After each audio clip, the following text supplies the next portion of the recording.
Main जो target है वो है बैंकिंग ऑफ रोड, ये पढ़ना है, बैंकिंग ऑफ रोड।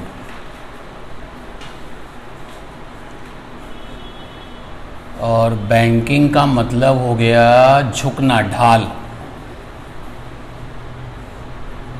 यानी कि जैसे ही कोई टर्न आया तो रोड को इस तरीके से कर दिया गया। मान लेते हैं ये लेवल रोड है, ये लेवल रोड है, और जैसे ही मोड़ आया तो मोड़ पे क्या किया गया, एक तरफ नीचे और एक तरफ क्या कर दिया गया, ऊंचा कर दिया गया रोड को। तो मेन जो टारगेट है वो हमें बैंकिंग ऑफ रोड पढ़ना है। लेकिन बैंकिंग ऑफ रोड को पढ़ने के लिए पहले हमें बहुत कुछ पता होना चाहिए। जैसे एक कॉन्सेप्ट है स्यूडो फोर्स का, स्यूडो फोर्स। स्यूडो फोर्स क्या होता है? अगर कोई सिस्टम एक्सीलरेशन के साथ है, सपोज कर लो कि ये एक कार है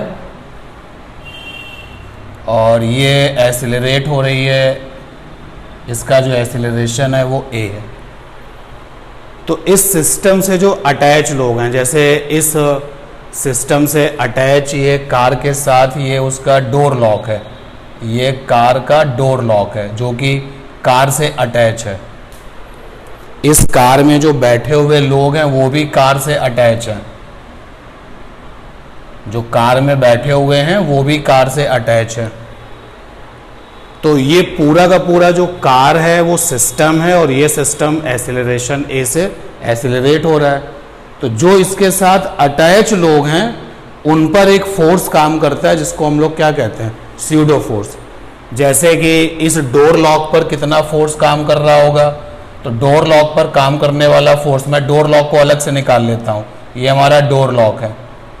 तो डोर लॉक पे जो फोर्स काम कर रहा होगा that is called the pseudo force. कैसे काम कर रहा होगा? मान लेते हैं डोर लॉक का जो मास है वो m है, तो डोर लॉक का मास और सिस्टम के एक्सेलरेशन का ठीक उल्टा, यानी डोर लॉक पे काम करने वाला स्यूडो फोर्स ma है, m उसका मास और a सिस्टम का जो एक्सेलरेशन है उसका जस्ट क्या करना है, अपोजिट।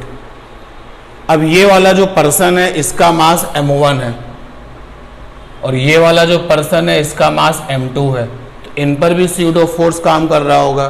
तो m1 वाले पर काम करने वाला स्यूडो फोर्स क्या होगा, तो m1 वाले का मास और एक्सेलरेशन a, डायरेक्शन में जस्ट अपोजिट। ये जो m2 वाला मास है ये m2 मास है, इस पर कितना स्यूडो फोर्स काम कर रहा होगा, तो इसका अपना मास और इनटू में एक्सेलरेशन।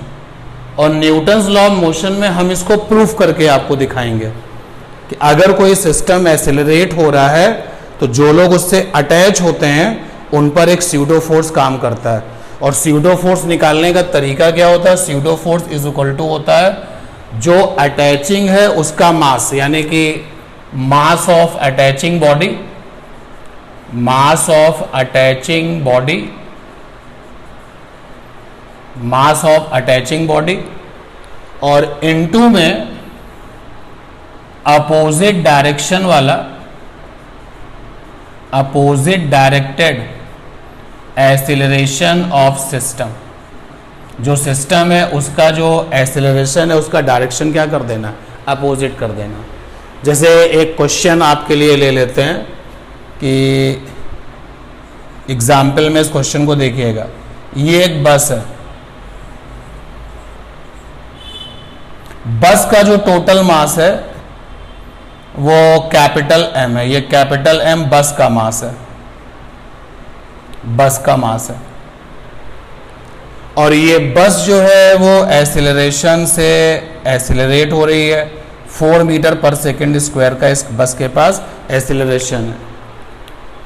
इस बस के साथ में एक ये छोटा सा बॉक्स है जो कि अटैच है, और छोटे से बॉक्स का जो मास है वो स्मॉल m है।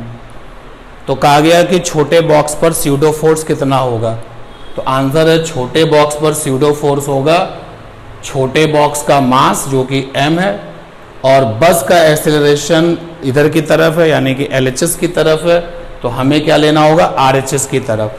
तो ये हो गया स्यूडो फोर्स यानी कि 4m, यानी कि 4m। भाई 4 मीन्स एक्सीलरेशन और m फॉर क्या, मास। न्यूटन्स लॉ ऑफ मोशन में ये बात प्रूफ कर देंगे हम। तो क्या स्यूडो फोर्स वाली बात क्लियर है कि नहीं?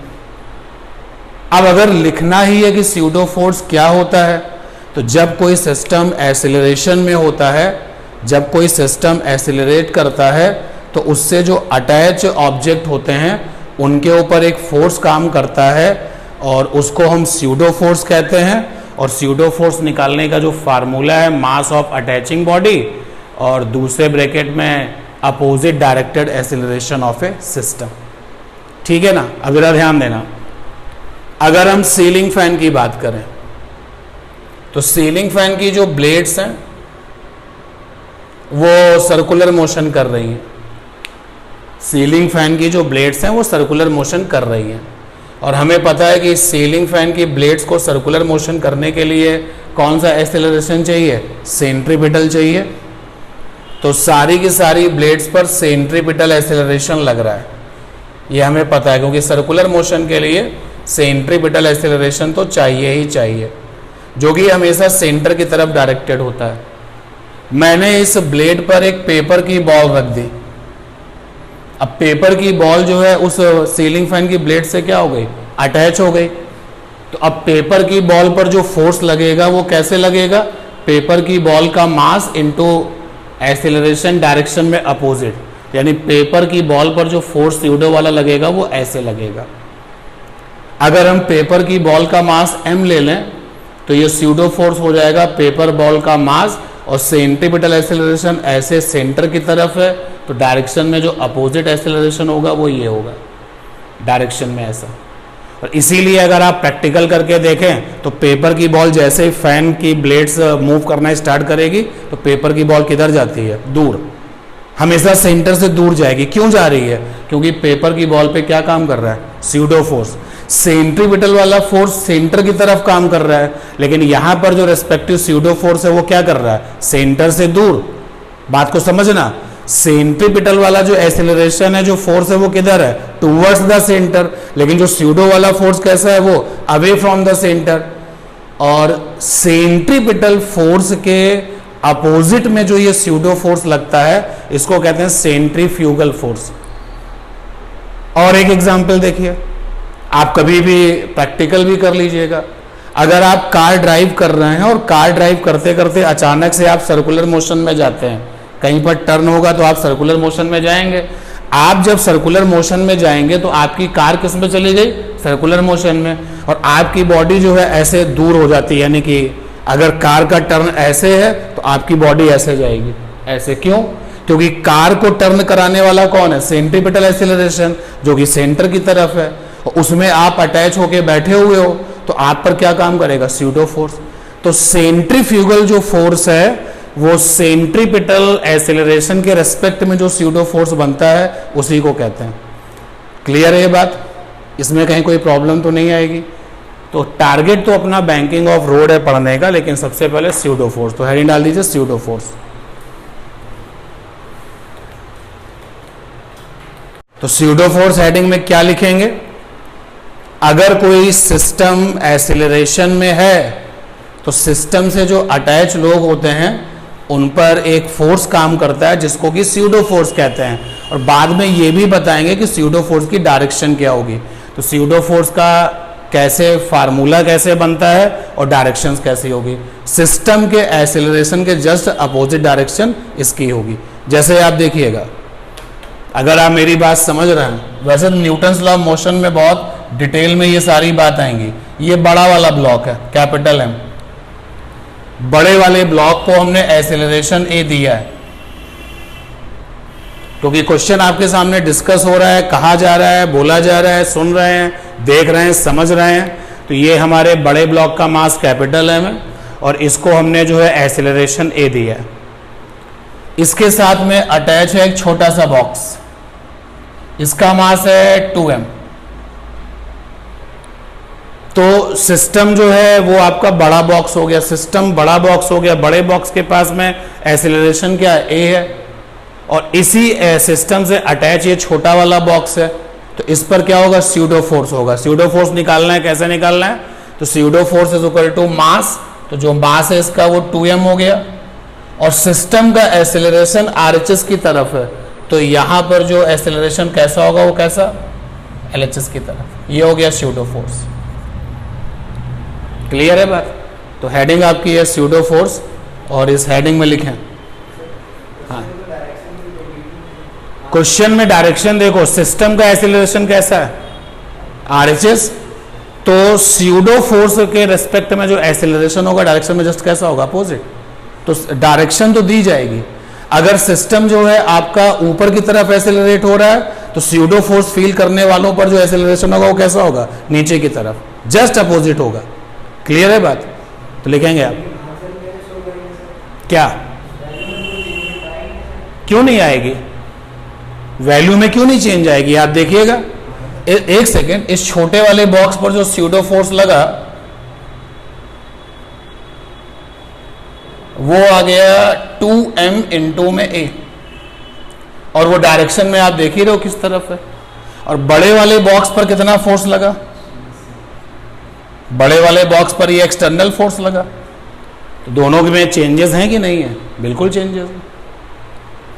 आप क्या कह रहे थे, चेंज नहीं आएगा ना, ये तो कह रहे थे, ये जो आपने फोर्स लगाया ये एक्सटर्नल फोर्स लगाया है, तो external force is equal to जिस पर फोर्स लगाया उसका मास, और जो एक्सेलरेशन है वो, और डायरेक्शन में कैसा होगा, ये RHS की तरफ होगा।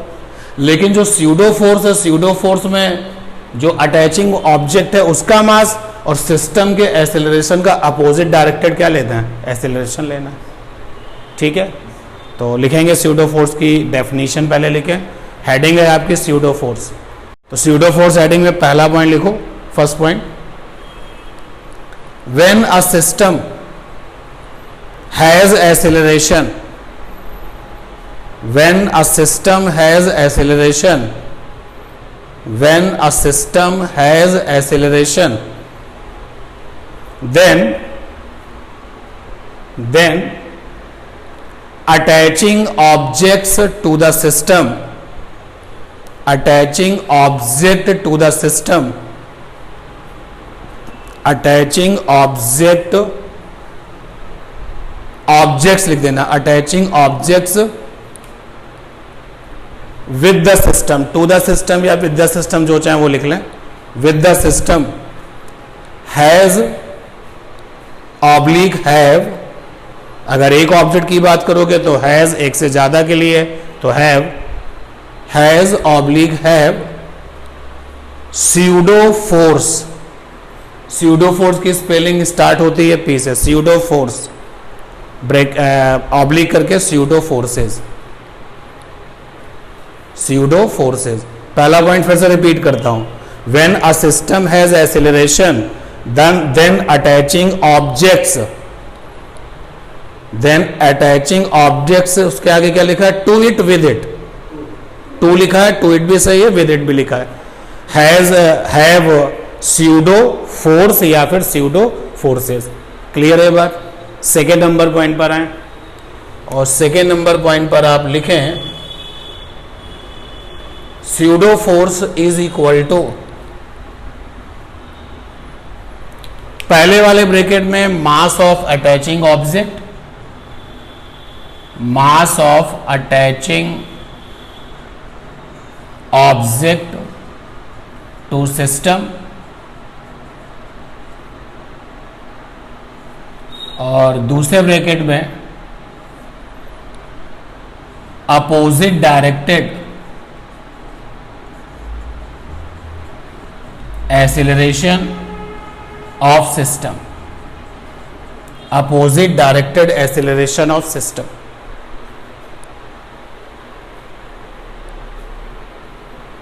opposite directed acceleration of system।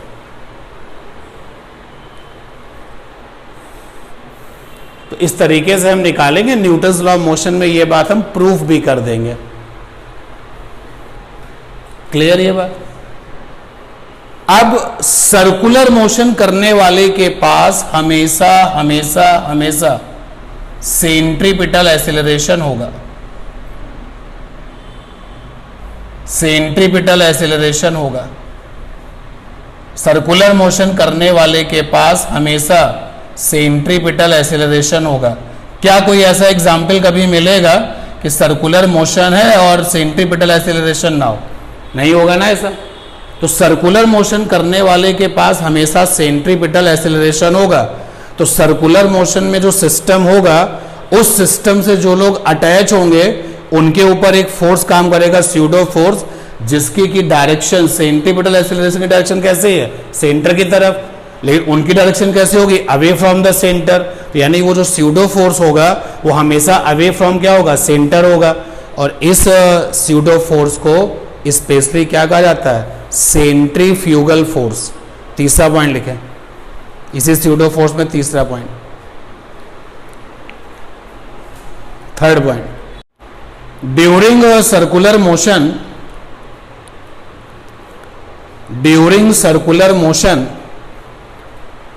a system has always centripetal acceleration. During circular motion a system has always centripetal acceleration. A system has always centripetal acceleration. कोई भी सिस्टम सर्कुलर मोशन में जो होगा वो क्या होगा? सेंट्रीपिटल एक्सेलरेशन होगा, जिसकी डायरेक्शन कैसी होगी? Towards the centre. तो सिस्टम से जो अटैच अदर जो ऑब्जेक्ट्स होंगे उन पर स्यूडो फोर्स काम करेगा, और हम वहां पर लिखेंगे उन पर जो स्यूडो फोर्स काम करेगा वो अवे फ्रॉम द सेंटर, क्योंकि जो स्यूडो फोर्स में एक्सेलरेशन लिया जाएगा वो सेंट्रीपिटल का जस्ट कैसा होगा? अपोजिट। रिस्पेक्टिव फोर्स को क्या कहेंगे? Centrifugal force. जरा लाइन पढ़ के बताइए, क्या लिखा आपने? During circular motion a system has always centripetal acceleration. Therefore attaching object to it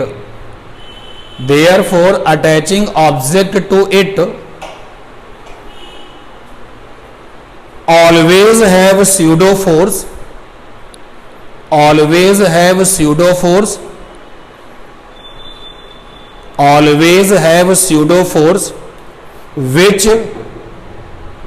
which is always directed away from center,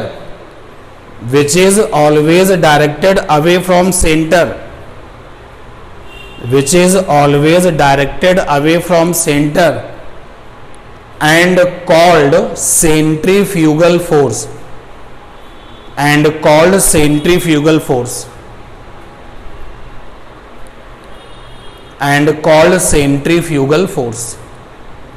centripetal नहीं, सेंट्रीफ्यूगल फोर्स।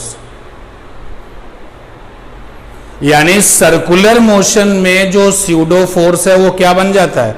सेंट्रीफ्यूगल। क्लियर है बात? और सेंट्रीपिटल हमेशा सेंटर की तरफ होगा, तो स्यूडो फोर्स में जो एक्सेलरेशन आएगा वो कैसा होगा? अवे फ्रॉम द सेंटर, तो बन जाएगा सेंट्रीफ्यूगल। ये बात क्लियर है? Okay. Turning in level road, तो एक लेवल रोड है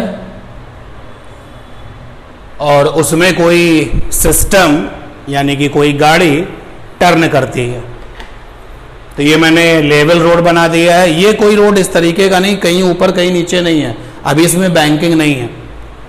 और एक कोई कार है या कोई भी गाड़ी है, चलो मान लेते हैं कार को ले लेते हैं, ये कार हो गई और इस लेवल रोड पर चली जा रही है।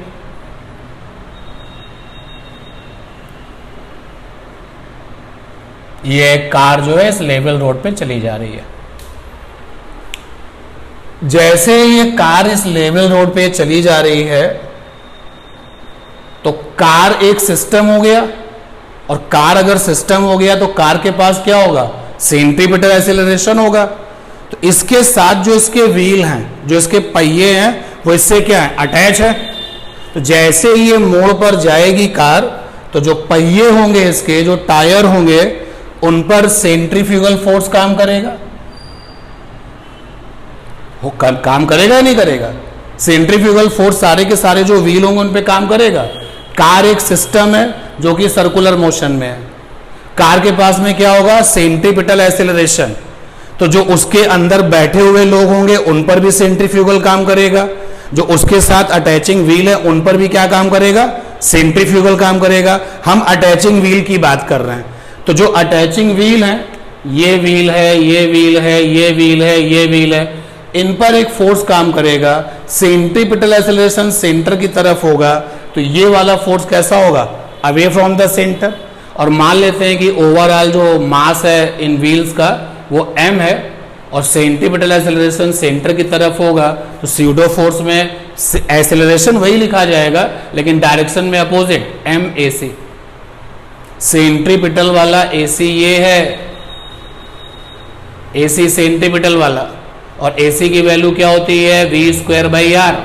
लेकिन यहां पर जो अटैचिंग व्हील्स हैं उन पर जो एक फोर्स काम करेगा उसमें वैल्यू तो वही रखनी है पर डायरेक्शन बदल जानी है, और AC की वैल्यू होती है v²/r, यानी कि ये सेंट्रीफ्यूगल फोर्स काम करेगा। ओके, जो भी व्हील्स हैं उन पर ये सेंट्रीफ्यूगल फोर्स काम करेगा, और ये सेंट्रीफ्यूगल फोर्स उन व्हील्स को क्या करेगा? बाहर करने की कोशिश करेगा। लेकिन ये व्हील्स जो हैं इस फोर्स की वजह से बाहर जाना चाहती हैं, तो इसको कौन रोकेगा? फ्रिक्शन। इनको कौन रोकेगा? फ्रिक्शन। जो रोड पर फ्रिक्शन है, तो ये फोर्स यानी कि जो पहिए हैं, कार के जो पहिए हैं, वो फिसलना चाहते हैं बाहर की तरफ। वो फिसलना चाहते हैं किधर? बाहर की तरफ। तो इनको रोकेगा कौन? फ्रिक्शन फोर्स, क्योंकि all the wheels are have a tendency to skid outside, तो जो फ्रिक्शन फोर्स होगा वो कैसा होगा? इनसाइड। तो यानी कि इनसे लड़ने के लिए हमारे पास में जो फोर्स होगा वो क्या होगा? Friction force. क्या ये बात क्लियर है? क्योंकि अगर पहिए नहीं फिसलेंगे तो उसके अंदर जो बैठे हुए लोग हैं वो क्या रहेंगे? सेफ रहेंगे। तो सबसे, अगर आप ये कहो कि sir why we are talking about the centrifugal force on the wheels, क्योंकि सेंट्रीफ्यूगल फोर्स तो कार डोर में जो लॉक लगा हुआ उसके ऊपर भी है, कार के अंदर जो बैठा हुआ पर्सन है उसके ऊपर भी है, जो कार की विंड स्क्रीन है उसके ऊपर भी है। But why we are talking about the wheels only, क्योंकि अगर व्हील्स सही से काम कर जाएंगे तो पूरा का पूरा सिस्टम जो उसके साथ अटैच है वो क्या रहेगा? सेफ रहेगा। तो ये फ्रिक्शन फोर्स है। अगर ये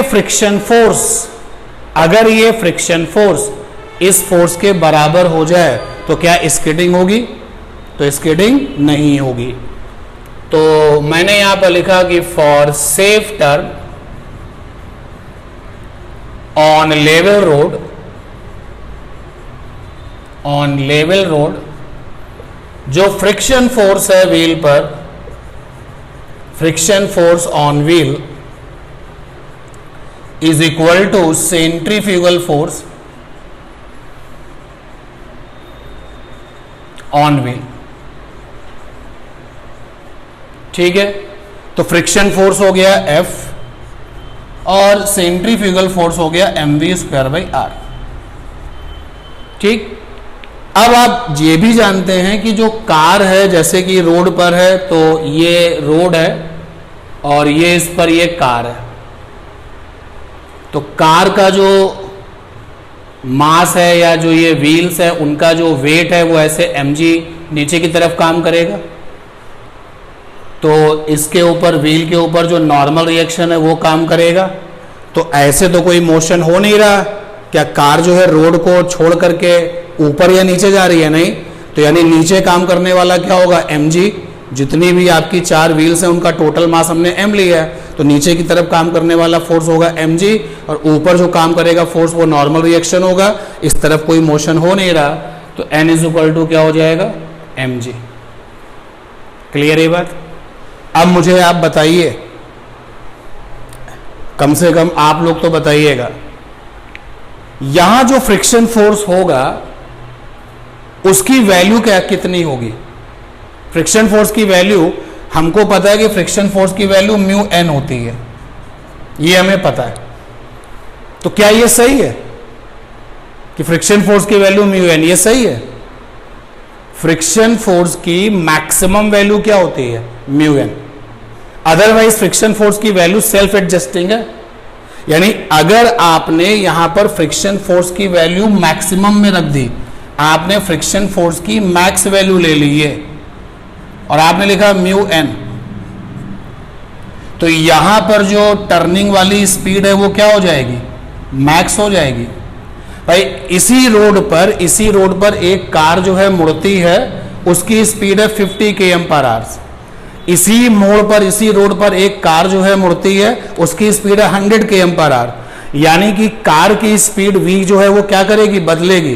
तो फ्रिक्शन फोर्स अपने आप को क्या करेगा, एडजस्ट करता रहेगा, अपने आप को एडजस्ट करता रहेगा। लेकिन फ्रिक्शन फोर्स की अपनी एक मैक्सिमम वैल्यू होती है।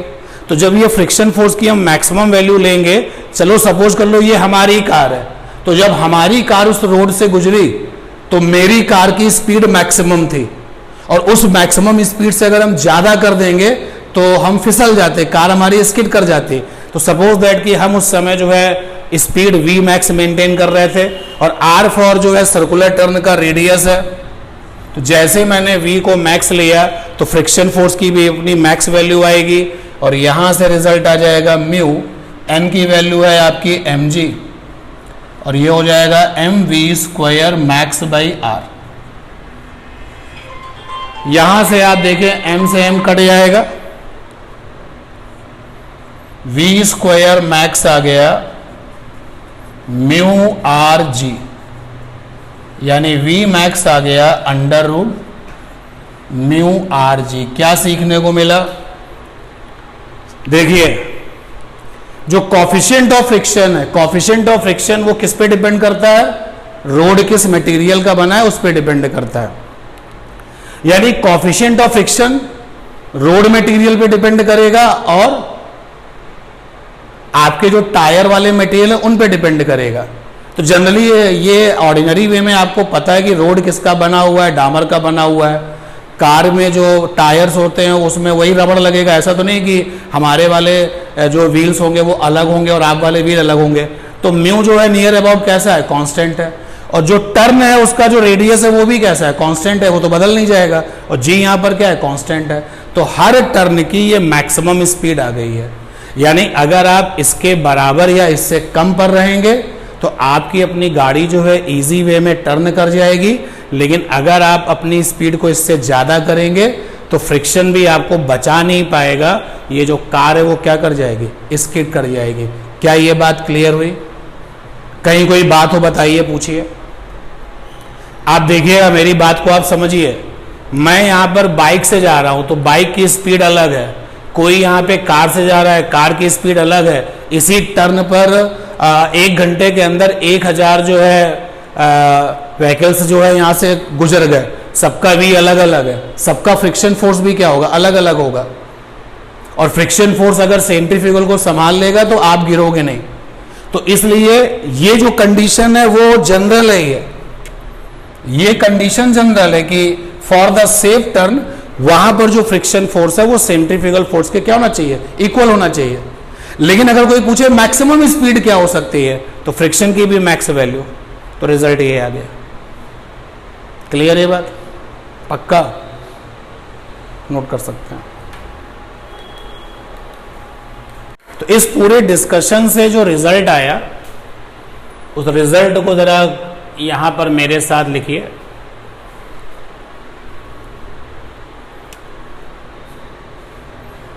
रिजल्ट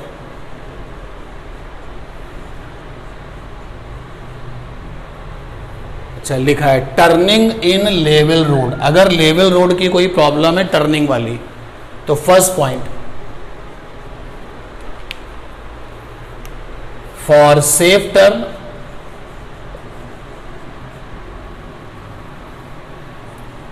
अगर आप सेफली कोई भी ऑब्जेक्ट जो है टर्न कर गया है तो फंडा है friction force is equal to centrifugal force.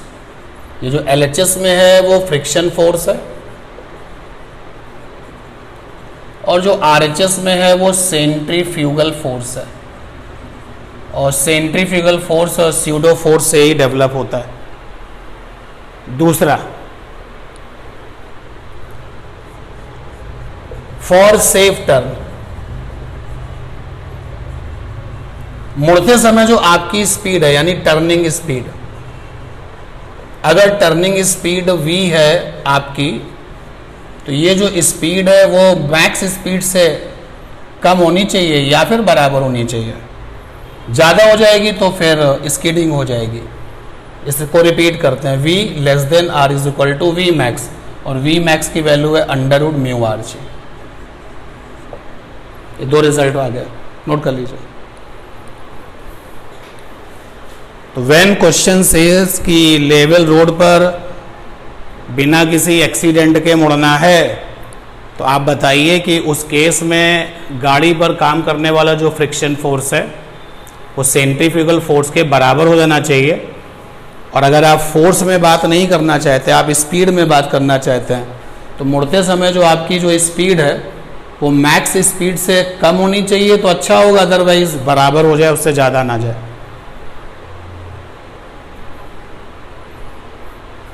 अगर आपने मेरी इस बात को समझ लिया है तो विदाउट एनी हेल्प इस क्वेश्चन का आंसर आप अभी दे देंगे। तो क्वेश्चन है यहाँ पर, ऑन टर्निंग रोड, ब्रैकेट में लिख दिया नो बैंकिंग, अभी रोड में बैंकिंग नहीं है, ढाल नहीं है। On turning road an object has speed 1600 meter per second,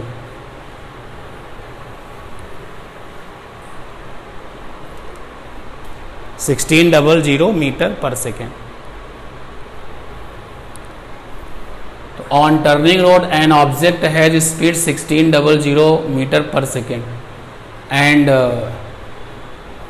skidding take place. वो फिसल गया है। Find radius of path. Mu आपको दिया हुआ है 0.2। फिसल गया है, नहीं फिसला है तो ये कंडीशन है। फिसल गया यानी कि उसकी जो टर्निंग स्पीड है वो म्यू आर जी के बराबर है या बड़ी है? बड़ी है ना। तो सॉल्व कैसे करेंगे? सॉल्व ऐसे करेंगे जो उसकी टर्निंग स्पीड है वो म्यू आर जी से बड़ी है, क्योंकि सेफ के लिए मैंने बताया है, और अगर स्किड कर गया तो बड़ी है। और v की वैल्यू यहां पे 1600 है, और म्यू आर जी स्क्वायर कर दीजिए, तो 16 का स्क्वायर और 10 की पावर 4, क्योंकि स्क्वायर करने पे 16 का स्क्वायर 100 का स्क्वायर करोगे 10 की पावर 4, और greater than mu, mu means है 0.2, आर फॉर पता नहीं, जी फॉर 10।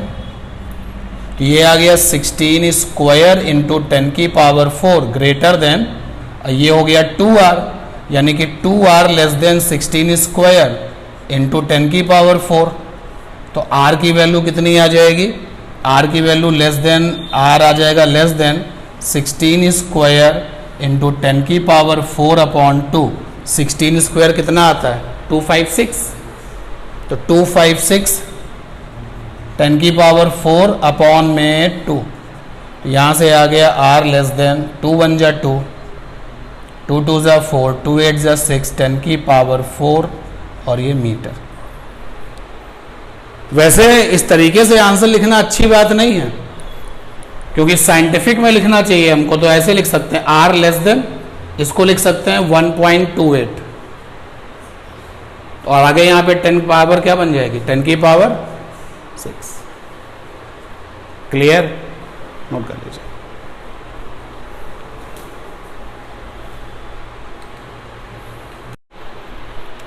नेक्स्ट क्वेश्चन है कि इन टर्निंग रोड जो रेडियस ऑफ कर्वेचर है, radius of curvature that is 8 metre.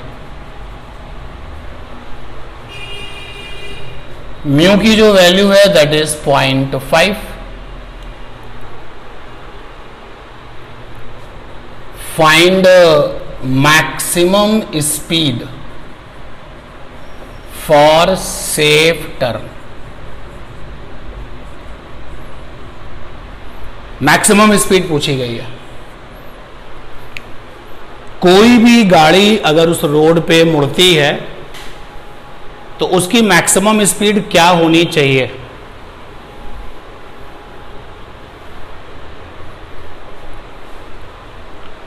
बताइए, कॉन्सेप्ट बता दीजिए लिखने के साथ साथ। मैक्सिमम स्पीड का फार्मूला क्या है? नहीं, मैं जरा करता हूं, देखो मैं क्या ये लिखूं, मैं लिखूं turning speed v is equal to sorry less than r is equal to mu R G. क्या ये सही है? अगर ये मैक्स हटा दिया जाता क्वेश्चन से तो ये सही है, लेकिन ये तो मैक्स पूछ रहा है, यानी कि v बराबर क्या होगा? Mu R G. ये सही नहीं होगा।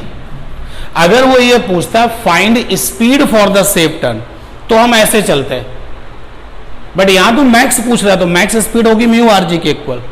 तो म्यू की वैल्यू बोलो 0.5, रेडियस की वैल्यू 8, जी की वैल्यू 10, तो वी आ गया 40। 40 का स्क्वायर रूट कितना होता है? 8 5 जा 2 रूट 5, 2 रूट 20, 2 रूट 10, हाँ 2 root 10 metre per second max पूछा गया। तो लेवल रोड पे अगर टर्निंग का क्वेश्चन है तो बचना नहीं चाहिए। मुझे भी अगर टाइम मिला ऐसा। अगला क्वेश्चन है, यहां पर क्वेश्चन नहीं, कॉन्सेप्ट पहले कर लिया जाए फिर क्वेश्चंस कर लेंगे। तो नेक्स्ट कॉन्सेप्ट है banking of road. Banking of road, और अभी हम बहुत आइडियल कंडीशंस पे जा रहे हैं। आइडियल यानी इस रोड में फ्रिक्शन नहीं है, ऐसा सोच के चल रहे हैं। आइडियल का मतलब है फ्रिक्शन नहीं है। कैसा रोड है? ऐसा रोड है, ये रोड है।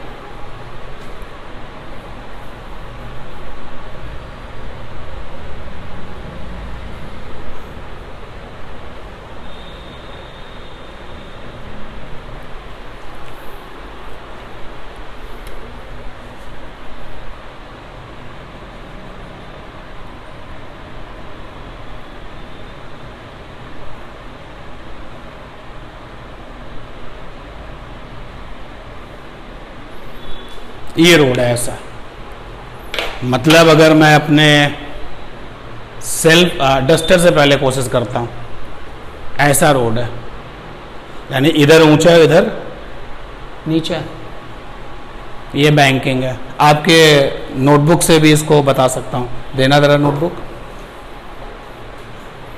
कि जैसे ही रोड ऐसा था बिल्कुल फ्लैट, लेकिन जैसे ही टर्न आया ये ऐसा हो गया। मैच कर गया डायग्राम, ऐसा हो गया। मैं आपको ये दिखा रहा हूं, ये बैंकिंग एंगल है। जैसे अगर इस एंगल की बात किया जाए तो कितना बैंकिंग है, कितना उसमें झुकाव है, थीटा। कार दौड़ रही है यहां पर,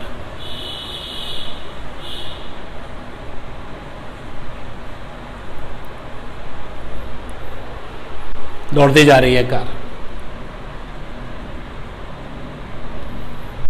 और ये पूरा का पूरा ट्रैक ऐसे ही है बैंकिंग फॉर्म में। ये लेवल था भाई, हर जगह तो बैंकिंग नहीं होगी, मोड़ पे ही बैंकिंग होगी। ये लेवल रोड जा रहा है, ये लेवल रोड, ये बिल्कुल लेवल रोड है। जैसे ही मोड़ आया ऐसे हो गया, यानी कि इस जगह पे कार है, आगे भी ऐसे। तो जरा इस सिचुएशन को देखते हैं और समझने की कोशिश करते हैं। जब कार यहां पर थी, इस सिचुएशन में, तो उस पर काम करने वाले फोर्सेस देखते हैं कौन कौन से हैं।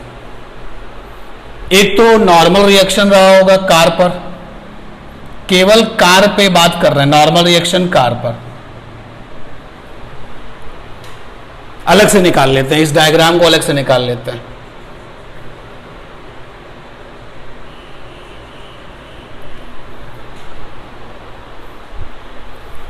इस डायग्राम को अलग से निकाल लेते हैं।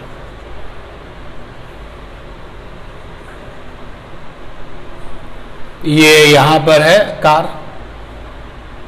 तो कार पर नॉर्मल रिएक्शन काम कर रहा है एन, और ये बैंकिंग एंगल थीटा है, ये थीटा है, ये थीटा है। और क्या काम कर रहा है भाई, mg कार का,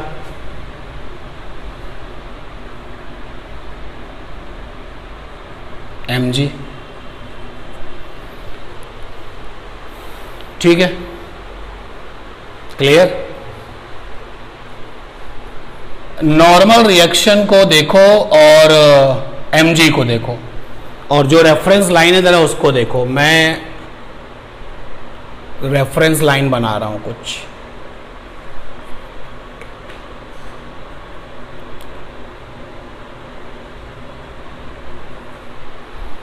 सही है। देखिए मैं कह रहा हूं ये वाला एंगल थीटा होगा, हाँ या ना। चलो इसको बड़ा कर देते हैं, थोड़ा सा बड़ा कर देते हैं। तो ये देखिए डॉटेड लाइन है, ये नॉर्मल रिएक्शन वाली लाइन है,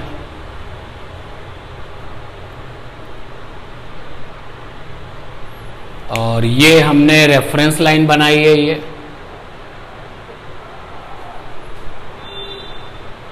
ओके, ठीक है। देखो भाई ये एंगल थीटा है, तो करस्पॉन्डिंग से ये भी क्या हो गया, थीटा, और ये तो 90 होगा ना नॉर्मल रिएक्शन। ये कितना आया, 90 माइनस थीटा, तो ये पूरा कितना है 90, तो ये कितना आ गया, थीटा। क्लियर। तो नॉर्मल रिएक्शन के कंपोनेंट हो गए, एक इधर आ गया n cos थीटा, और ये क्या आ गया n sin थीटा। आया, कोई समस्या हो बताएं, सही है इतना। अब देखिए ऐसे तो कोई मोशन हो नहीं रहा यार, mg जो है वो ऐसे लगा हुआ है नीचे की तरफ, n cos थीटा ऊपर की तरफ, तो ऐसा तो कोई मोशन हो नहीं रहा। तो इसका मतलब ये हो गया n cos थीटा ने किसको संभाल रखा है, mg को संभाल रखा है, हाँ ना बोलो। और जरा मेन पिक्चर में आ जाते हैं, मेन पिक्चर में आएंगे तो और मजा आएगा। ये देखिए ये नॉर्मल रिएक्शन है, मेन पिक्चर में हम mg नहीं दिखा रहे हैं क्योंकि बहुत सारे फोर्सेस दिखाएंगे। तो ये देखिए मेन पिक्चर में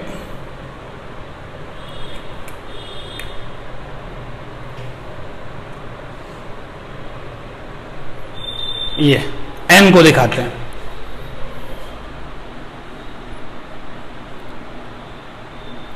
ये रहा n sin थीटा, और ये क्या है n cos थीटा, ठीक है। अच्छा, सिस्टम तो यहां पर भी सेंट्रीपिटल एक्सेलरेशन तो होगा ही, तो ये टर्न है, ये ऐसे टर्न है, तो सेंट्रीफ्यूगल फोर्स भी तो लग रहा होगा।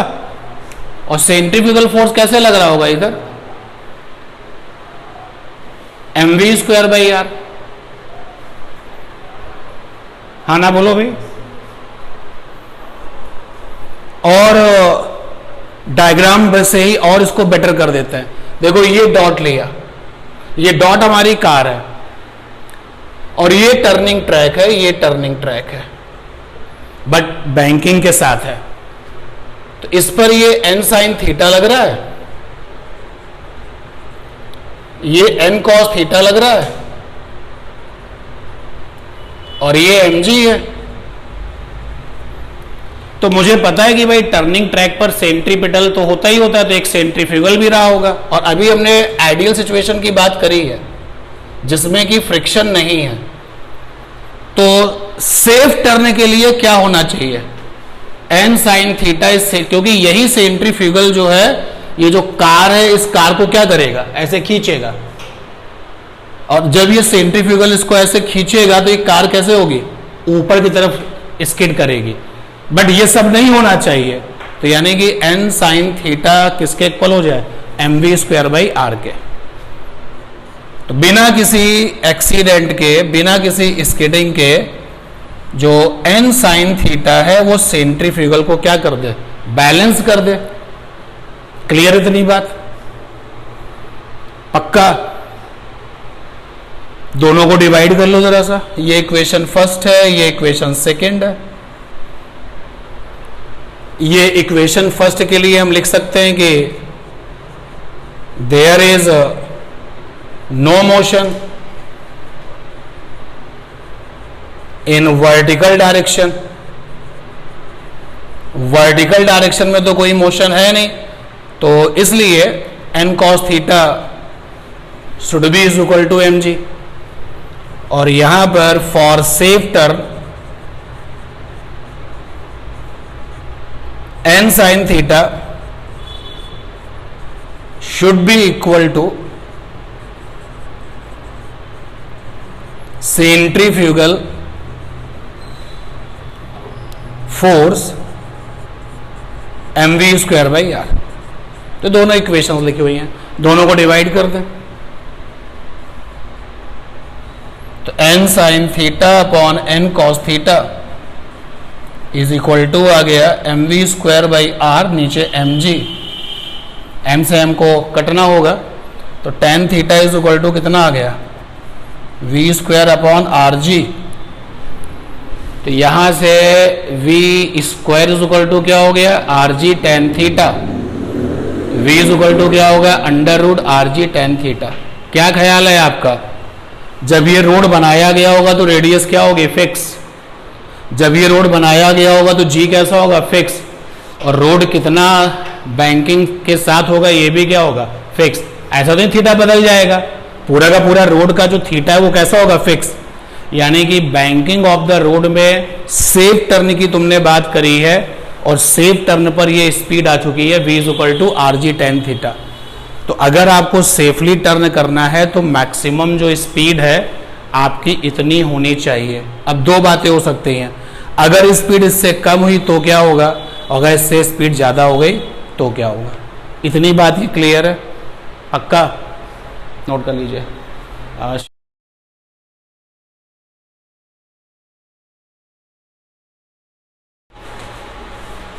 देखिए, जो टारगेट हमारा है वो बैंकिंग ऑफ रोड है, और बैंकिंग ऑफ रोड का मतलब हो गया कि जब मोड़ आता है तो एक तरफ रोड नीचे होता है, एक तरफ थोड़ा हाइट में होता है, झुका हुआ होता है। बैंकिंग का मतलब यहाँ पर ये है। बट इस आर्टिकल को पढ़ने के लिए सबसे पहले मैंने आपको स्यूडो फोर्स बताया, और स्यूडो फोर्स निकालने का जो फार्मूला है, पहले वाले ब्रैकेट में mass of attaching object with system, कोई भी सिस्टम है तो उसके साथ जो मास अटैच है वो मास लेना है, और opposite directed acceleration of system, और जो सिस्टम का एक्सीलरेशन है तो उस वहाँ पर इस ब्रैकेट में एक्सीलरेशन की वैल्यू लेनी है, लेकिन डायरेक्शन कैसे कर देनी है, अपोजिट। क्लियर है? एक बात ये भी सुन लो, वैसे तो न्यूटन्स लॉ ऑफ मोशन में हम इसको बहुत बार अभी देखेंगे, बट इसको सर्कुलर मोशन में इसकी रिक्वायरमेंट है, इसलिए बताना पड़ रहा है। एक बात आपको और बता दें, स्यूडो फोर्स केवल उसको फील आता है जो सिस्टम के साथ अटैच है।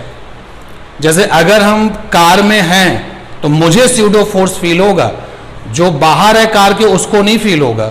तो यानी कि जो स्यूडो फोर्स होता है रिस्पेक्ट टू सिस्टम होता है, कि अगर कोई सिस्टम एक्सेलरेट हो रहा है, सपोज कर लो कि ये एक सिस्टम है और ये एक्सेलरेट हो रहा है 20 मीटर पर सेकेंड स्क्वायर से ऊपर की तरफ, ये सिस्टम एक्सेलरेट हो रहा है, तो इस सिस्टम से अटैच एक ऑब्जेक्ट ये है, तो इसको स्यूडो फोर्स फील होगा। तुम बाहर से ऐसे देखोगे तो स्यूडो फोर्स फील नहीं होगा।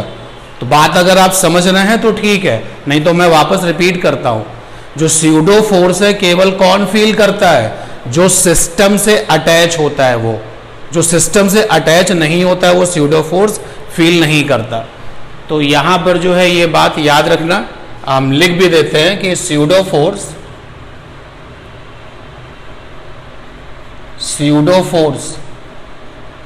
Take place with respect to accelerating system, accelerating system. अगर कोई सिस्टम एक्सीलरेट हो रहा है तो स्यूडो फोर्स केवल और केवल उसी को फील होगा जो सिस्टम के साथ अटैच होगा। जैसे कार चल रही है, कार एक्सीलरेट हो रही है, तो कार के जो व्हील्स हैं वो उससे अटैच हैं, तो वो स्यूडो फोर्स फील करेंगे। जो कार के अंदर बैठे हुए लोग हैं वो स्यूडो फोर्स फील करेंगे। तुम अगर बाहर से ऐसे कार को देख रहे हो तो तुमको स्यूडो फोर्स का पता नहीं चलेगा। एंड दैट इज वाई ये बात बहुत इंपॉर्टेंट है और अभी बहुत बार पढ़नी है, न्यूटन्स लॉ ऑफ मोशन में इसको बहुत बार पढ़ना है। फिर भी यहाँ पर बता दिया कि जो स्यूडो फोर्स होता है वो रेस्पेक्ट टू एक्सेलरेटिंग सिस्टम होता है। अब जैसे अगर ये सिस्टम में एक्सेलरेशन ऊपर की तरफ है तो इससे अटैचिंग इस छोटे से ऑब्जेक्ट पर स्यूडो फोर्स कैसा होगा, नीचे की तरफ। और निकालोगे कैसे, फार्मूला लिखा हुआ है। इसके बाद में लेवल रोड पे अगर टर्निंग आप करते हो, रोड आपका लेवल है, कहीं पर बैंकिंग एंकिंग नहीं है, ये लेवल रोड है। और अगर आप लेवल रोड पर बहुत सेफली टर्न कर जाते हैं तो जो टर्निंग स्पीड है, टर्निंग स्पीड का मतलब है मुड़ते समय जो आपकी स्पीड है, मुड़ते समय जो स्पीड है वो इतनी होनी चाहिए, म्यू आर जी से या तो कम होनी चाहिए, square root of mu R G, या अगर मैक्सिमम की बात करें कि मुड़ते समय मैक्सिमम स्पीड कितनी है तो रूट म्यू आर जी के इक्वल है। जहां पर आर जो है वो टर्निंग ट्रैक का रेडियस ऑफ कर्वेचर है, जो भी टर्निंग ट्रैक होगा उसका रेडियस ऑफ कर्वेचर है, म्यू कोफिशिएंट ऑफ फ्रिक्शन है, जी क्या है यहाँ पर, ग्रेविटी है। यानी अगर आपकी गाड़ी लेवल रोड पर मुड़ते समय स्किड हो गई है तो स्किड हो जाने का मतलब ये हो गया कि आपकी जो मुड़ते समय स्पीड है वो म्यू आर जी से क्या हो गई है, ज्यादा हो गई है। तो ये भी लिख सकते हैं यहां पर। अगर स्किडिंग हो चुकी है, इफ स्किडिंग टेक प्लेस, देख लेना स्किडिंग में डी डबल बनेगा या सिंगल। अगर स्किडिंग टेक प्लेस है तो जो मुड़ते समय स्पीड है, जो टर्निंग स्पीड है वो 100% म्यू आर जी से क्या हो चुकी है, ज्यादा हो चुकी है। ठीक है, ये बैंकिंग ऑफ रोड हेडिंग को पढ़ने के लिए हमने अभी तक इतना एफर्ट्स किया है। तो ये दोनों पॉइंट क्लियर हैं। पॉइंट नंबर 3 मिला हमको कि on banking of road turning speed v is equal to था अंडर रूट, देखो क्या था, आर जी टेन थीटा, और हमको यह भी मिला था tan theta is equal to V square by R G, वहीं से ये निकल के आया था। और इस स्पीड के साथ अगर आपने अपने कोई भी ऑब्जेक्ट अगर टर्न करता है तो वो स्किड नहीं करता। मैं डायग्राम बना देता हूं।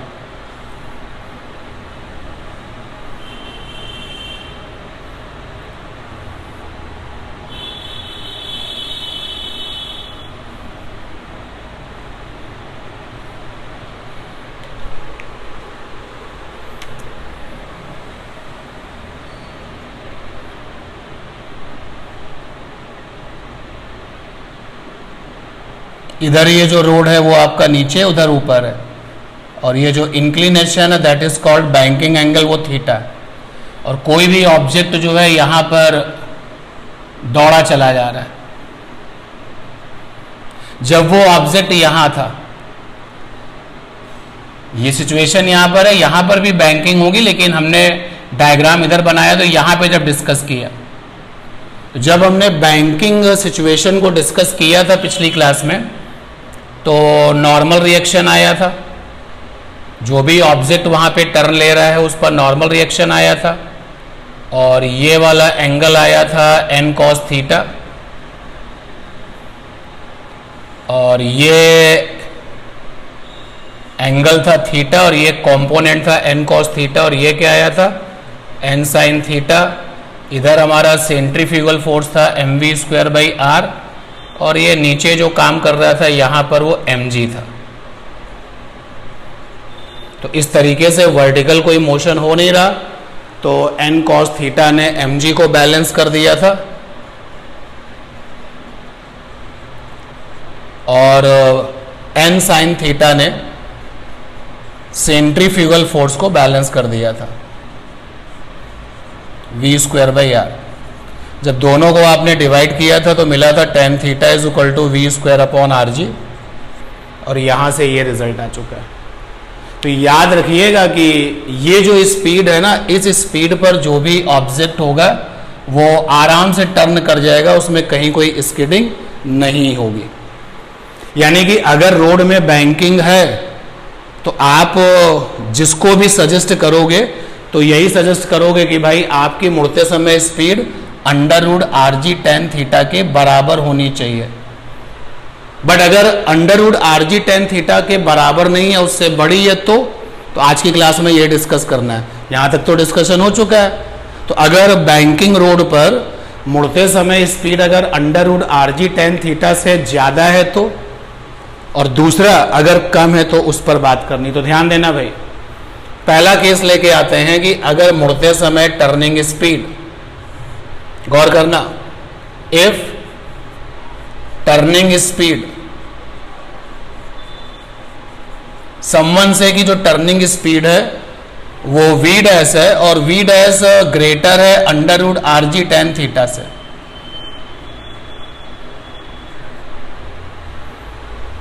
यानी जो ये सजेस्ट वाली स्पीड थी, सजेशन वाली जो स्पीड थी उससे ज्यादा है, तो क्या होगा, ध्यान देना। अब सोचो उस ऑब्जेक्ट के बारे में, मैं फिर से डायग्राम बना देता हूं। ये हमारा बैंकिंग है, यहां पर एक ऑब्जेक्ट है जिसकी स्पीड है √rg tan थीटा। इसकी जो स्पीड है वो है √rg tan थीटा।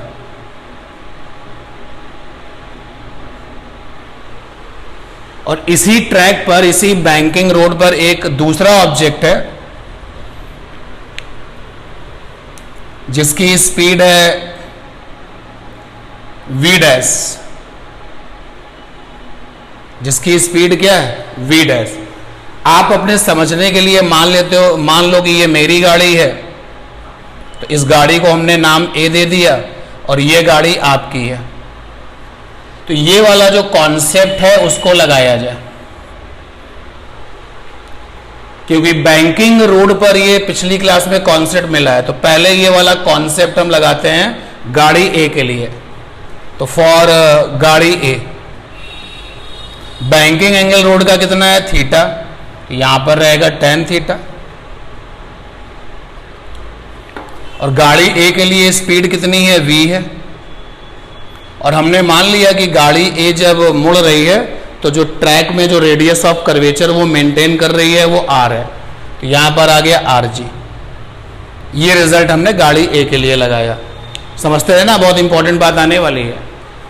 अब इसी फंडे को लगाइए गाड़ी B के लिए, जो आपकी कार है, ट्रक है, जो कुछ भी है। तो अगर B के लिए अप्लाई करें तो क्या बैंकिंग एंगल दोनों के लिए सेम है? चाहे आपका कार A हो, कार B हो, या बस A हो या बस B हो, या कोई भी यहां पर ऑब्जेक्ट हो, बैंकिंग एंगल तो सबके लिए सेम रहने वाला है ना, वो तो बदलना नहीं है, क्योंकि रोड बनाते समय ये क्या किया गया है, फिक्स किया गया है। तो tan थीटा तो भाई गाड़ी B के लिए भी फिक्स रहेगा फॉर B। तो लेफ्ट हैंड तो tan थीटा है और नई स्पीड है v डैश, नई स्पीड है v डैश।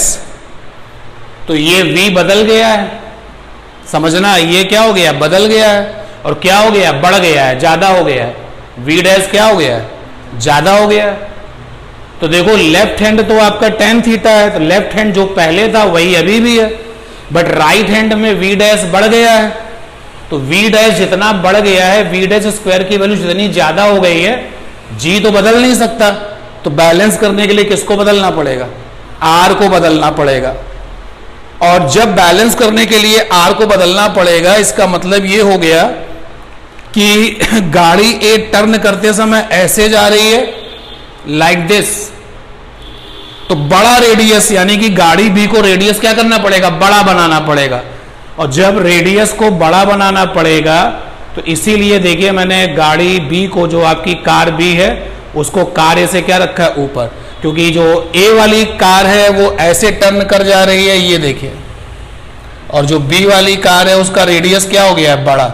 इसका मतलब ये हो गया, अगर हम अपनी पिछली क्लास से इस बात को समझें कि ऑर्डिनरी वे में अगर कोई ऑब्जेक्ट यहां था और जैसे ही उसकी स्पीड जो है आरजी टेन थीटा से ज्यादा होती है तो राइट हैंड साइड का v बढ़ जाता है, तो क्योंकि लेफ्ट हैंड साइड अभी भी टेन थीटा ही रहेगा, तो जितना अमाउंट में v डैश स्क्वायर बढ़ेगा उसी हिसाब से इस r को क्या करना पड़ेगा, बड़ा होना पड़ेगा।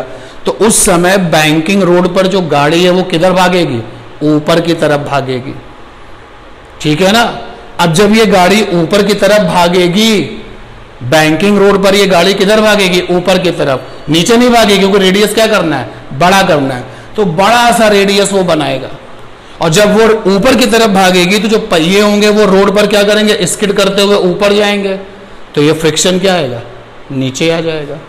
तो आपको ये बात समझनी पड़ेगी कि अगर turning speed under root R G tan theta से ज्यादा है तो बैंकिंग रोड पर गाड़ी किधर भागेगी, आउट में भागेगी। क्लियर ये बात? अगर ये बात क्लियर है तो ओके करिए, और हम इसको टू द पॉइंट लिखेंगे, अभी यहां समझ रहे हैं, क्लियर है कि नहीं।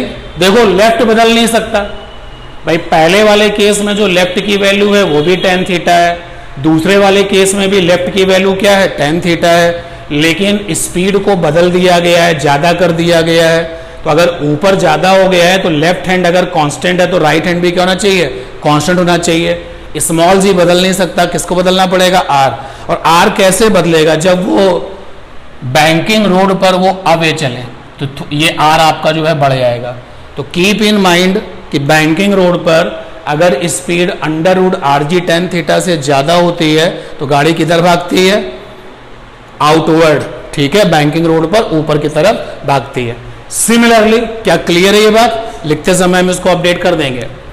केस सेकंड पर आते हैं।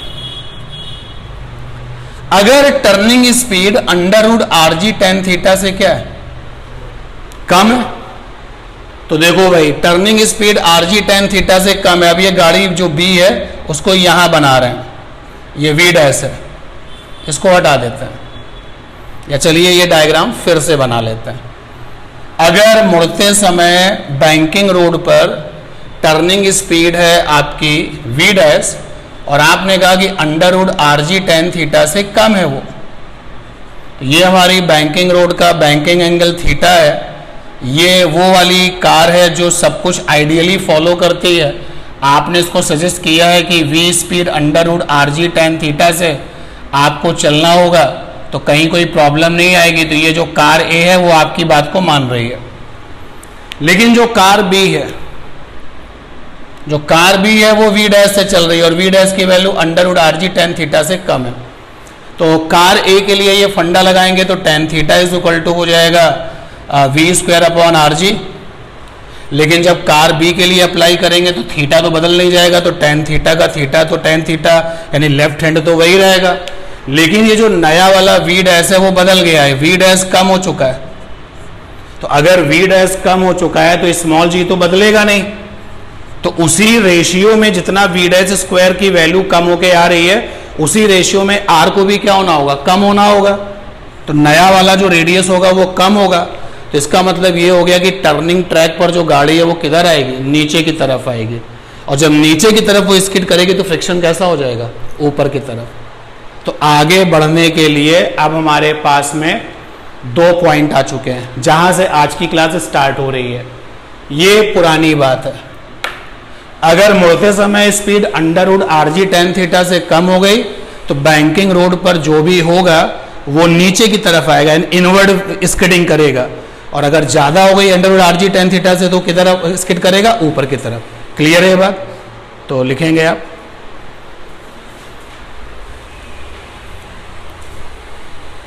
जहां पे आपने लास्ट वाली क्लास खत्म की उसके आगे एक नोट लिखें, एज वी नो, हाँ नोट पॉइंट करके लिखो, एज वी नो, जैसा कि हम जानते हैं, as we know comma on banking of road, as we know on banking of road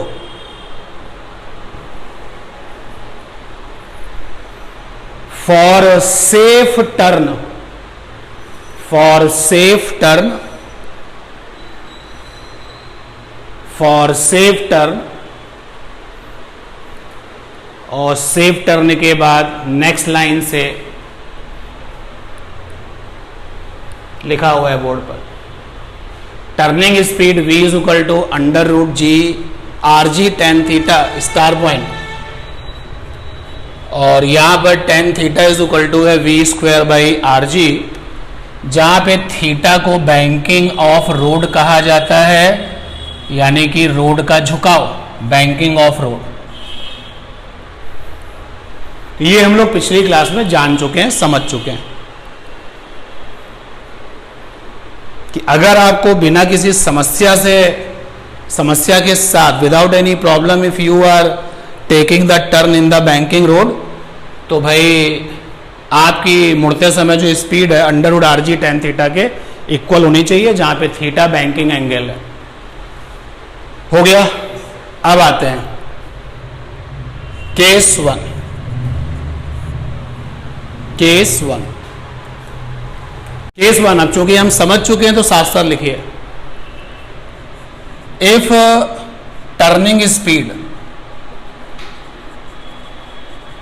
speed on banking road, on banking of road greater than under root R G tan theta, then skidding will be, क्या लिखें, upward या downward? Greater than R G tan theta में skidding कैसी हो रही थी? Upward, क्योंकि v बढ़ेगा तो बैलेंस करने के लिए r को भी बढ़ना पड़ेगा, तो ये हो जाएगी अपवर्ड, यानी कि आउटवर्ड लिखना ज्यादा अच्छा रहेगा। जो गाड़ी है वो आउटवर्ड में मूव करेगी।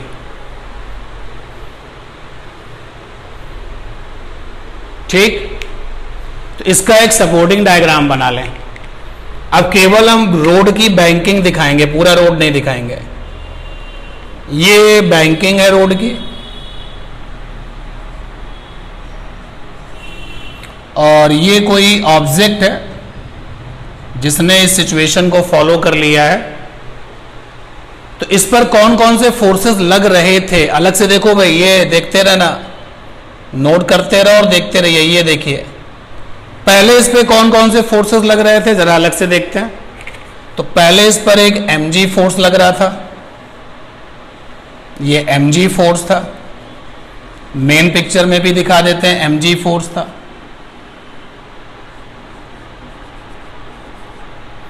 और कौन सा फोर्स था भाई? इस पर एक नॉर्मल रिएक्शन का कंपोनेंट n cos थीटा था, और क्या आया था? n sin थीटा, और आया था centrifugal force mv square by r। ये सारे फोर्सेस तो उसके ऊपर पहले से लग रहे थे। तो इधर दिखा देता है इसको भी, या चलिए वहां पर भी है और यहां पर भी दिखा देता है।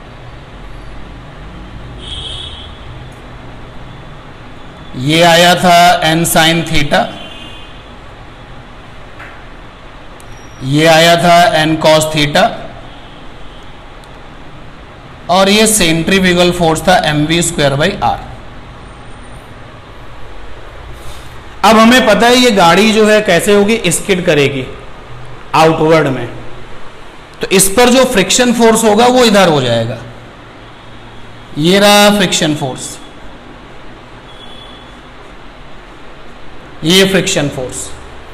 नॉर्मल रिएक्शन हमने दिखा रखा है, तो जरा उसको, ये नॉर्मल रिएक्शन फोर्स था, क्योंकि गाड़ी जो है वो स्किड करेगी बाहर की तरफ, तो फ्रिक्शन फोर्स हो गया नीचे की तरफ। ये सारी बातें तो तब थी जब फ्रिक्शन फोर्स नहीं था, बट अब फ्रिक्शन फोर्स आ चुका है। क्लियर है बात? तो फ्रिक्शन फोर्स आ चुका है भाई। तो जरा इस आने वाले फ्रिक्शन फोर्स को भी देख लिया जाए। ये हमारे पास में फ्रिक्शन फोर्स है, और ध्यान से अगर आप देखें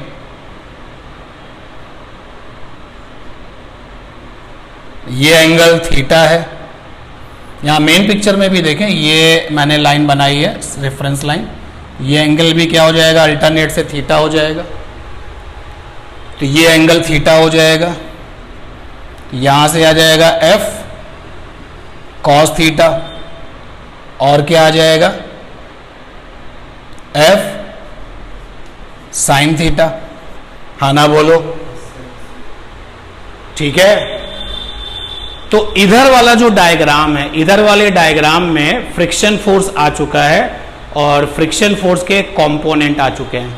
अगर आप मुझे परमिशन दें तो इधर वाले डायग्राम में हम केवल कंपोनेंट दिखा लें, क्योंकि फ्रिक्शन फोर्स तो ये दिख ही रहा है। तो यहां से आप मेन पिक्चर में ये आप देख ही सकते हो कि ये एफ कॉस थीटा होगा, और इधर जो है वो एफ साइन थीटा हो जाएगा। ये मेन पिक्चर है। तो अगर आप परमिशन दे रहे हैं तो फिर मैं इस फ्रिक्शन को हटा देता हूं। ये लीजिए। अब इस डायग्राम में जो ये सेकेंड इधर वाला जो डायग्राम है, इसमें नॉर्मल रिएक्शन के कंपोनेंट दिख रहे हैं, mg दिख रहा है, फ्रिक्शन के क्या दिख रहे हैं, कंपोनेंट।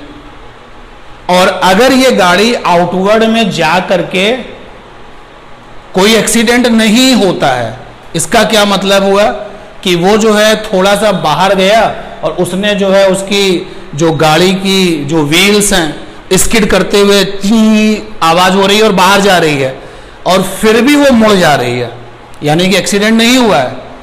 तो जरा उसकी फिजिक्स समझते हैं। ऐसा तो कोई मोशन हो नहीं रहा। तो अगर ऐसा कोई मोशन नहीं हो रहा है तो ऊपर की तरफ काम करने वाला सिंगल फोर्स कौन है, एन कॉस थीटा। वर्टिकली ऊपर की तरफ काम करने वाला कौन सा फोर्स है, एन कॉस थीटा। नीचे काम करने वाला कौन सा फोर्स है, mg plus F sine theta.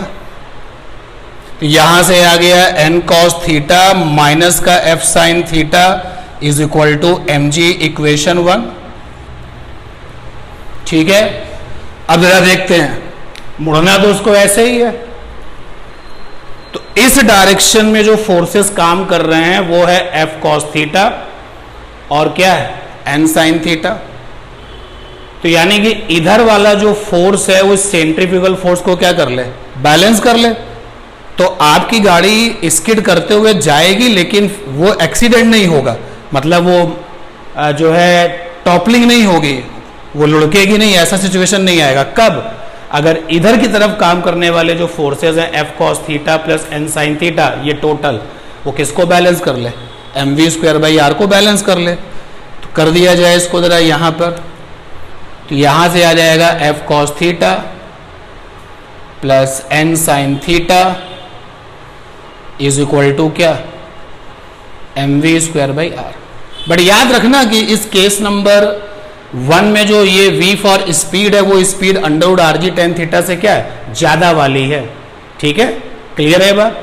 तो अगर आपसे ये कहा जाए कि बैंकिंग रोड में जो स्पीड है वो root R G tan theta से ज्यादा है, डिस्कस द फिजिक्स, कि अगर वो बड़ा सा उसने रेडियस बनाया है लेकिन फाइनली टर्न कर गया, मतलब उसकी गाड़ी का एक्सीडेंट नहीं हुआ, तो उस सिचुएशन में फिजिक्स का पहला इक्वेशन ये होल्ड होना चाहिए और दूसरा इक्वेशन ये होल्ड होना चाहिए।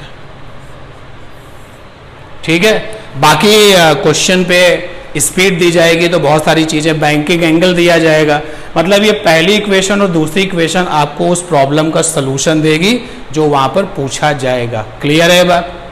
डायग्राम पे काम करना पड़ेगा, गो फॉर दिस।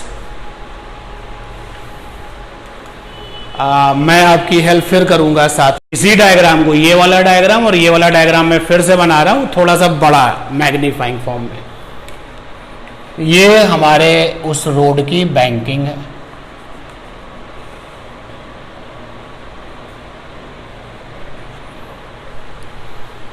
वो जो ऑब्जेक्ट है, कार है, बस है, या जो भी वो है जिसकी speed under root R G tan theta से ज्यादा है। उस पर नॉर्मल रिएक्शन काम कर रहा होगा। तो ये रहा काम करने वाला नॉर्मल रिएक्शन, और ये बैंकिंग एंगल थीटा है। मैं इसी डायग्राम को बना रहा हूं। ये देखिए, ये जो डार्क एरो है ये नॉर्मल रिएक्शन वाला ही एरो था, और क्योंकि इसकी स्किडिंग जो है बाहर की तरफ हो रही है, आउटवर्ड हो रही है, तो इस पर काम करने वाला ये फ्रिक्शन होगा।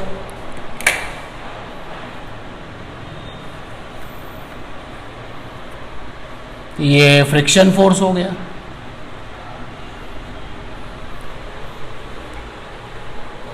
ये mg फोर्स हो गया।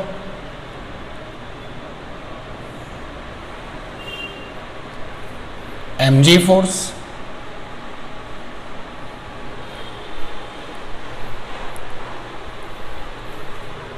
रेफरेंस लाइन ली तो एक हॉरिजॉन्टल लाइन ये और वर्टिकल लाइन ये, और लास्ट वाली क्लास में हम ये देख चुके थे कि ये वाला एंगल थीटा आया था, तो नॉर्मल रिएक्शन का कंपोनेंट आया n cos थीटा, और इधर आया n sin थीटा।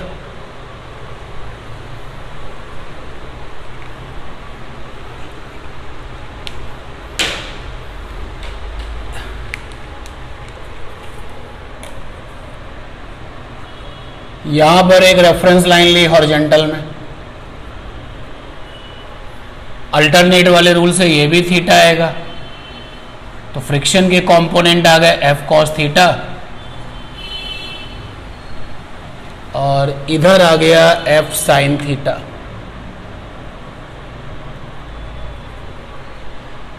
अगर डायग्राम थोड़ा बड़ा बनाएंगे तो बहुत आसानी से ये डायग्राम बन जाएगा।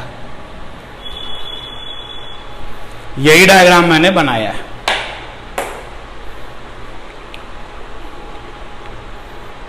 रिएक्शन के जब कंपोनेंट लिए जा रहे हैं तो इसका कोई मतलब नहीं है, हटा दिया मैंने इसको, ये लीजिए।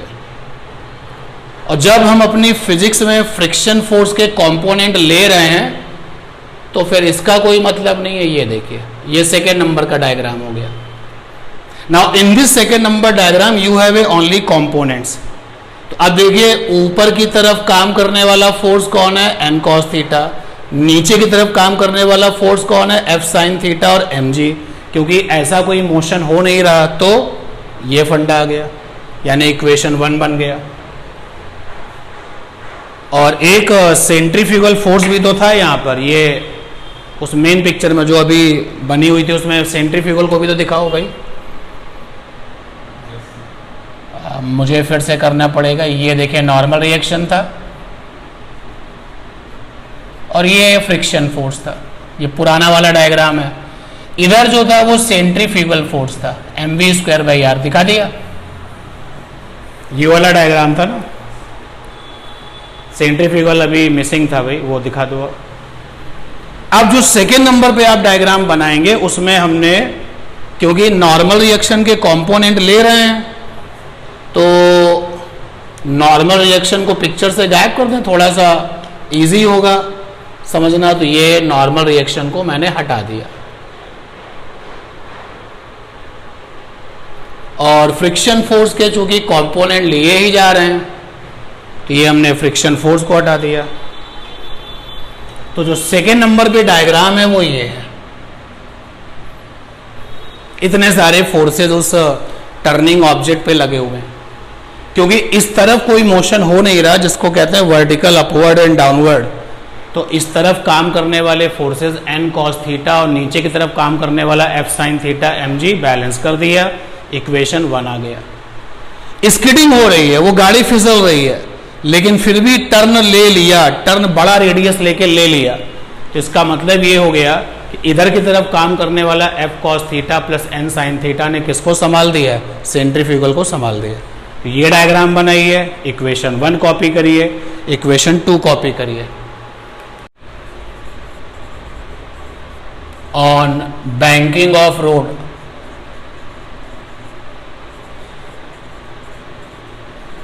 is less than under root rg tan theta,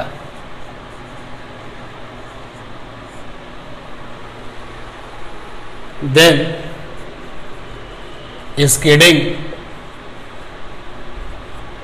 take place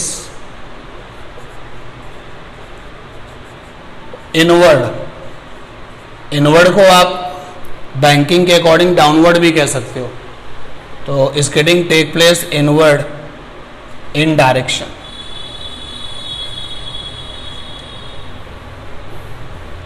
और इस केस में जो भी कार या बस XYZ बाइक जो भी टर्न कर रही होगी, वो छोटी रेडियस के साथ अगर टर्न कर गया है विदाउट एनी प्रॉब्लम, तो उसकी फिजिक्स समझ नहीं है, तो उसके लिए भी डायग्राम बनाते हैं।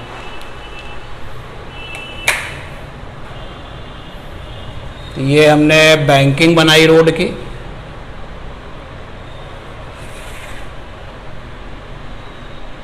Angle theta.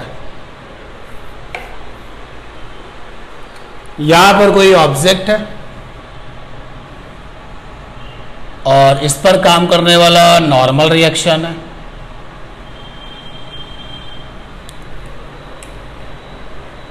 इस पर काम करने वाला mg है।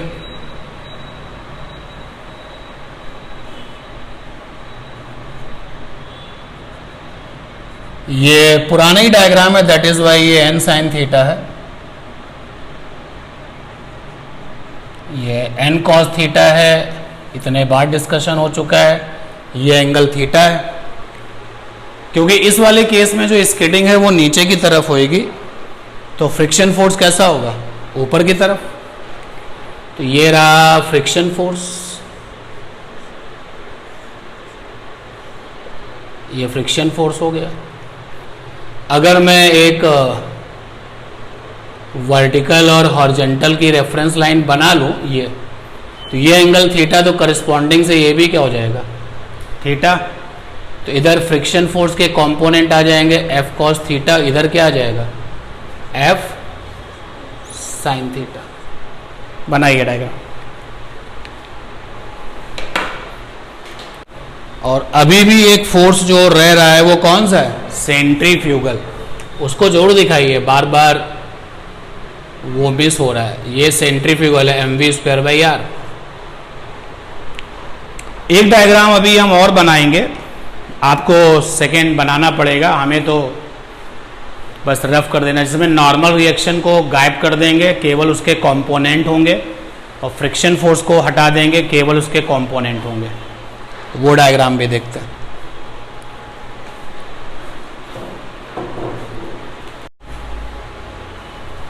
तो बनाइए आप एक और diagram.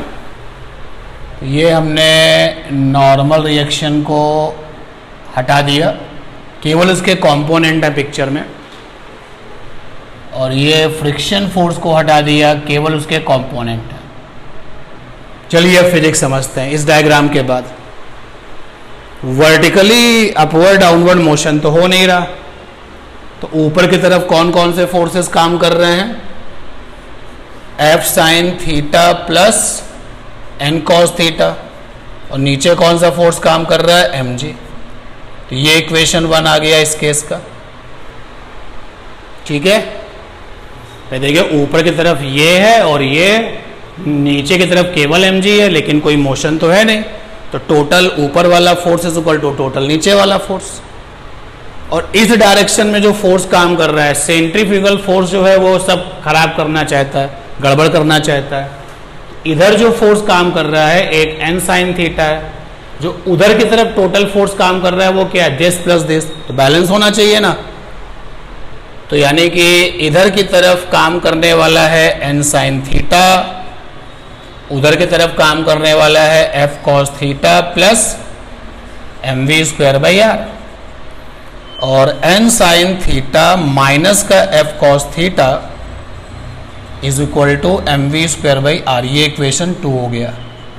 And both this equation will help the to solve the numerical problem, ठीक है,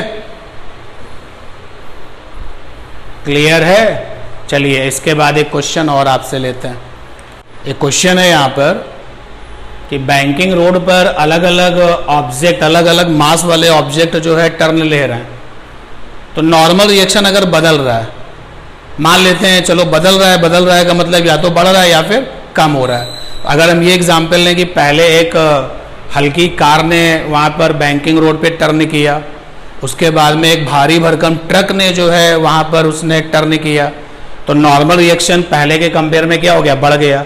तो नॉर्मल रिएक्शन बढ़ने के साथ साथ फ्रिक्शन फोर्स क्या होगा, बढ़ेगा, घटेगा, उल्टा होगा। क्यों? अगर इसी केस को देख लो ना, जैसे अगर आप इस केस को देखो तो यहां पर थीटा यानी जो साइन थीटा है, ध्यान देना साइन थीटा, ये तो कांस्टेंट है क्योंकि थीटा बैंकिंग एंगल है रोड की, वो नहीं बदलने वाली। तो साइन थीटा जो है वो कॉस थीटा जो है वो तो कांस्टेंट है। अगर नॉर्मल रिएक्शन बढ़ गया, ध्यान देना बड़ी इंपॉर्टेंट बात है, इक्वेशन नंबर 1 का जो राइट हैंड है वो कैसा है, वो तो फिक्स है। तो राइट हैंड mg कैसा होगा, फिक्स होगा। तो अगर नॉर्मल रिएक्शन बढ़ गया तो बैलेंस करने के लिए फ्रिक्शन फोर्स को क्या होना पड़ेगा, कम होना पड़ेगा। क्लियर है? तो अगर नॉर्मल रिएक्शन बढ़ता है तो फ्रिक्शन फोर्स क्या हो जाता है, कम हो जाता है। जबकि इसके केस नंबर जो 1 है वहां पर भी ऐसे ही होगा। उस वाले केस की तरह इक्वेशन नंबर 1 और इक्वेशन नंबर 2 बताएं क्या थी। उस वाले केस की इक्वेशन नंबर 1 थे n cos theta is equal to minus, हाँ माइनस का f sine theta is equal to mg। और दूसरी वाली इक्वेशन थी n sine theta plus f cos theta. सही लिखा है, देख लेना, mv स्क्वायर बाई आर। तो देखो ये फिक्स है, ये फिक्स है, ये फिक्स है। तो यहाँ पर अगर नॉर्मल रिएक्शन बढ़ता है तो उसी हिसाब से f को क्या करना पड़ेगा, कम करना पड़ेगा। तो ये भी बहुत इंपॉर्टेंट पॉइंट है, नॉर्मल रिएक्शन अगर बढ़ता है तो f क्या करेगा, डिक्रीज करेगा। क्लियर है ये बात? तो ये बैंकिंग कंप्लीट हो गई। एक केस और भी आता है टॉपलिंग वाला, जिसमें गाड़ी लुढ़क जाती है, तो वो खैर अभी डिस्कस नहीं करते हैं उसको, लेकिन न्यूटन्स लॉ ऑफ मोशन में डिस्कस करेंगे, क्योंकि उसको डिस्कस करने के लिए हमको सेंटर ऑफ मास यूज़ करना पड़ेगा। बट कंप्लीट हुआ ये।